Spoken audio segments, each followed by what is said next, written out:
Subscribe करें और देखें एक दिल दहला देने वाली हॉरर स्टोरी। बिना घबराए बेल आइकॉन प्रेस करना ना भूलें।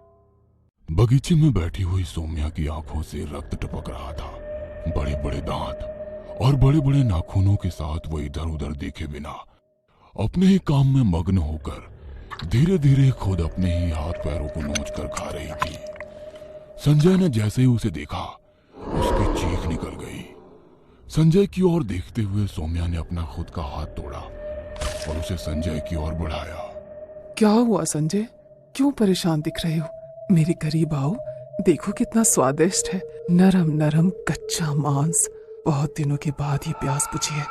आओ तुम भी तो स्वाद चखो। सौम्या और संजय दोनों ही कॉलेज में बॉटनी के स्टूडेंट थे। कॉलेज के हॉस्टल में रहकर अलग अलग पेड़ पौधों पर रिसर्च कर रहे थे। इसी सिलसिले में अक्सर कई बार जंगलों में जाते और वहां से कुछ पेड़ पौधे लेकर अपने प्रोफेसर के साथ उन पर रिसर्च करते थे।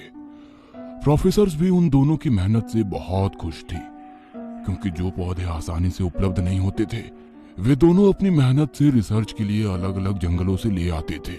वेल डन संजय, तुम दोनों बहुत मेहनत करते हो, वरना आज से पहले करीब 10 बैच पढ़ा चुकी हूँ, मगर कोई भी असम के जंगलों से जड़ी बूटी का पौधा लेकर नहीं आया। तुम दोनों सच में काबिले तारीफ हो। मैम, ये तो आपका बड़प्पन है। आप हमें इतने अच्छे से सिखाती हैं, तभी तो हम लोग अपनी रिसर्च में कामयाब हो पाते हैं। सिखाती तो मैं सभी को हूँ, मगर सब लोग थियोरिटिकल नॉलेज से ही खुश हो जाते हैं, मगर तुम दोनों ही प्रैक्टिकल करते हो। वैसे भी अब रात बहुत हो चुकी है, तुम लोग अपने हॉस्टल वापस जाओ। कल हम लोग कॉलेज में एक विशेष नील कमल के बारे में पढ़ेंगे। अगले दिन सुबह प्रोफेसर क्लासरूम में नील कमल के बारे में समझा रही थी। ये नील कमल मध्य प्रदेश के पाताल पानी के जंगलों में पाया जाता है। पाताल पानी ऐसी जगह है जहाँ पर सूर्य की किरणें भी मुश्किल से पहुँचती हैं। जहाँ के लोग बोने आदिवासी हैं, अपनी प्रकृति के साथ किसी को भी छेड़छाड़ नहीं करने देते। इसीलिए बॉटनी की किताब में सिर्फ इस नील कमल का जिक्र आता है। आज तक शायद किसी भी प्रोफेसर ने उस नील कमल को देखा नहीं है, क्योंकि जितने भी लोग उस नील कमल की तलाश में पाताल पानी के जंगलों में पहुंचे हैं, बोने लोगों ने उन्हें खाली हाथ भेज दिया। प्रोफेसर के मुंह से नील कमल के बारे में सुनकर संजय और सौम्या एक दूसरे की ओर देखकर मुस्कुराने लगे। सौम्या ने संजय की ओर थम्स अप का इशारा किया तो संजय अपनी जगह पर खड़ा हो गया। Professor, can you tell us more about this flower? How can we get it?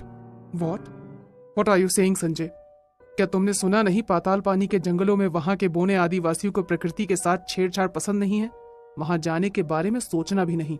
कोई भी प्रोफेसर पाताल पानी के गहरे जंगलों में नहीं पहुंच पाया है। यदि जिद करके पहुंचने की कोशिश भी की तो वहां से जिंदा वापस नहीं आया है। तुम दोनों इस नील कमल के बारे में ज्यादा मत सोचो। इतना समझ लो, जो ये तुम्हारी बुक में लिखा है, इतना ही जानना तुम लोगों के लिए सफिशिएंट है। समझे तुम? तभी क्लास खत्म होने की बेल बजी और प्रोफेसर क्लासरूम से बाहर चले गए। सौम्या, चलो कैंटीन में बैठते हैं, अभी नेक्स्ट क्लास शुरू होने में टाइम है। संजय और सौम्या दोनों कॉलेज की कैंटीन में पहुंचकर एक दूसरे के चेहरे की ओर देखकर मुस्कुराने लगे। वेटर, हम दोनों के लिए वेजिटेबल सैंडविच और कॉफी। सोमू, क्या तुम भी वही सोच रही हो जो मैं सोच रहा हूँ? तुम्हारी और मेरी सोच तो काफी मिलती है, तो चले पाताल पानी के जंगल में। सोच तो मैं भी वही रहा हूँ, मगर प्रोफेसर ने कहा ना, आज तक कोई भी पाताल पानी के जंगलों से जिंदा वापस नहीं आया है। देखो, तुम्हारे साथ मैं कोई रिस्क नहीं लेना चाहता, इसलिए बस। कहते हुए संजय चुप हो गया। संजय को यूं खामोश देखकर सौम्या जोरों से हंसने लगी।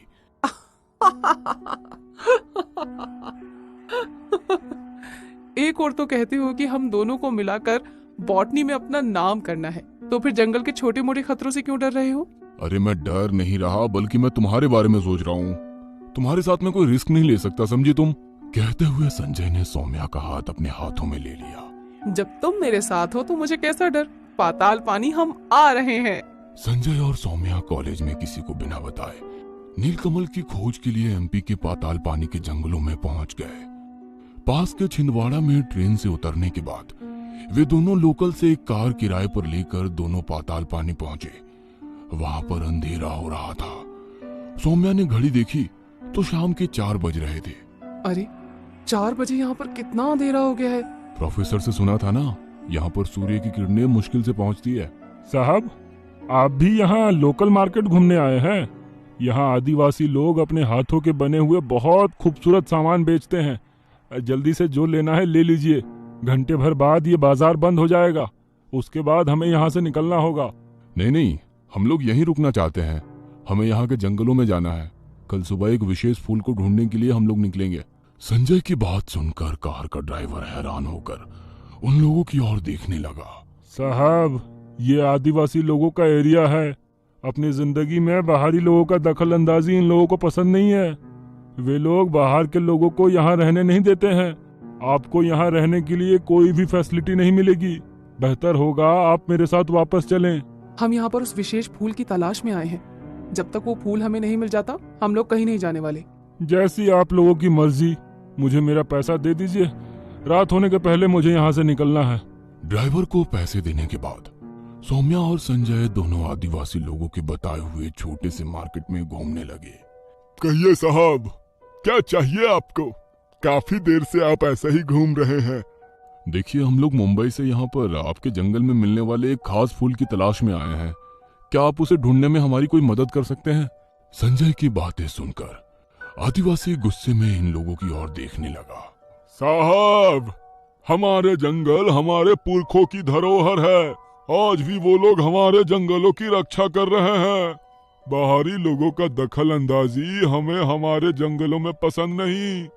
आप लोग यहाँ से जा सकते हैं। अरे, आप तो खामोखा नाराज हो रहे हैं। अरे, हमारी मदद करने के बदले हम आपको अच्छी खासी रकम देने को तैयार हैं।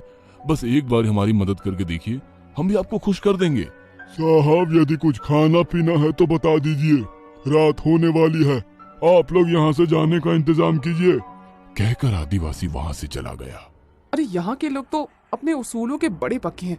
हमारी थोड़ी सी भी मदद नहीं कर रहा है। यहाँ पर रात कैसे गुजारेंगे? अरे, अभी चलकर कुछ खाते हैं, उसके बाद चुपचाप जंगल की ओर चल देंगे। हमारे पास पानी और रोशनी की भरपूर व्यवस्था है। रात जंगल में ही बिताएंगे और सुबह उसकी तलाश करेंगे। संजय और सौम्या दोनों ने जल्दी जल्दी कुछ खाया और चुपचाप आदिवासियों से नजर बचाकर जंगलों की ओर चल गए। संजय, ये जंगल तो बहुत ही घना है। यहाँ पर बहुत सारे जंगली जानवर होंगे। हाँ सुमो, जंगली जानवर तो होंगे, मगर तुम फिक्र मत करो, हम लोग आग जला लेंगे। जंगली जानवर आग से डरते हैं तो वो हमारे पास नहीं आएंगे। बस आज रात की बात है, जैसे तैसे निकाल लेंगे। कल सुबह होते ही उस फूल की तलाश शुरू कर देंगे। सौम्या और संजय आग जलाकर उसके आसपास बैठे थे। दोनों एक दूसरे से बातें करने में मग्न थे कि अचानक दूर कहीं से पायल बजने की आवाज आने लगी। हाँ? पायल की आवाज सुनी सोमू? जंगल में इतनी रात गए कौन होगा? हाँ, आवाज तो मैंने भी सुनी है। हो सकता है कोई आदिवासी हल्का होने आया हो। वैसे भी ये लोग जंगल का ही उपयोग करते हैं। थोड़ी देर के बाद पायल का शोर तेज हो गया था, मानो 3-4 लड़कियां एक साथ पायल पहनकर भाग रही हो। अब तो उन लोगों के हंसने की भी आवाज सुनाई दे रही थी। संजय और सौम्या इधर उधर देखने लगे, मगर कोई भी उन्हें नजर नहीं आया। जिस पेड़ के नीचे संजय और सौम्या बैठे थे, उस पेड़ की डाली से अचानक एक आदिवासी महिला उल्टा लटक कर बोली, चले जाओ यहाँ से। मना किया था ना यहाँ नहीं आना, फिर क्यों आए हो? चले जाओ, इसके पहले कि वो आ जाए। चले जाओ। कहते हुए वो महिला अचानक से गायब हो गई। संजय और सौम्या दोनों एक दूसरे की ओर डरते हुए देख रहे थे। ये क्या था जो मैंने देखा? क्या तुमने भी देखा संजय? ये सच है या आंखों का छलावा? हाँ, मैंने भी देखा। चलो यहाँ से चलते हैं। दोनों रात में ही जंगल से बाहर निकलने की कोशिश करने लगे, मगर अंधेरे में ऐसा लगा रास्ता भटक गए और गहरे जंगल में जा रहे थे। अचानक मोबाइल की रोशनी में सौम्या की नजर एक पुल के ऊपर पड़ी। यह वही नीलकमल था जो उन लोगों ने बुक में देखा था। संजय, अब उस फूल को ढूंढने के लिए हमें सुबह होने का इंतजार नहीं करना है। देखो, वो फूल हमारे सामने है। संजय और सौम्या दोनों उस फूल की ओर बढ़ने लगे। तभी अचानक एक भयानक सी दिखने वाली आदिवासी महिला, जिसका शरीर पूरी तरह से सड़ा हुआ था, जगह जगह के घावों में से खून टपक रहा था, वह उनके सामने आई और बोली, ये फूल हमारे पूर्वजों की निशानी है। इसको हाथ लगाने की गलती मत करना। संजय और सौम्या उस महिला से दूर हट गए। वह महिला अचानक से वहां से गायब हो गई, मगर उसके जाते ही सौम्या और संजय ने एक दूसरे की ओर देखते हुए उस फूल को तोड़ लिया और तेजी से जंगल से बाहर भागने लगे। इस भागम भाग में सौम्या को होश ही नहीं रहा कि जिस हाथ से उसने फूल को तोड़ा था उस हाथ पर किसी ने काट लिया था। उसके हाथों से टपकती हुई खून की बूंदों को कोई जीभ से चाट रहा था। जंगल से बाहर निकलकर सौम्या ने हाथ का फर्स्ट एड कराया और मुंबई वापस आ गए। मुंबई आकर प्रोफेसर को अपना नीलकमल दिखाया और अपने हॉस्टल के बगीचे में उसे लगा लिया। आधी रात को हॉस्टल में शोर शराबा होने लगा। संजय उस शोर को सुनकर अपने कमरे से बाहर निकला और बगीचे में पहुंचा जहां पर शोर हो रहा था। बगीचे में बैठी हुई सौम्या की आंखों में से रक्त टपक रहा था। बड़े बड़े दांत और बड़े बड़े नाखूनों के साथ वो इधर उधर देखे बिना अपने ही काम में मग्न होकर धीरे धीरे खुद अपने ही हाथ पैरों को नोचकर खा रही थी। संजय ने जैसे ही उसे देखा उसकी चीख निकल गई। संजय की ओर देखते हुए सौम्या ने अपना खुद का हाथ तोड़ा और उसे संजय की ओर बढ़ाया।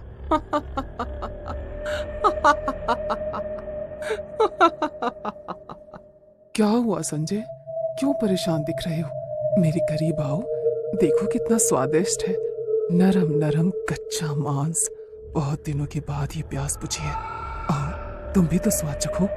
हंसते हुए सौम्या उस नीलकमल के पास पहुंची। उस नीलकमल से लपलपाती हुई एक जीभ बाहर आई और सौम्या को निगल गई।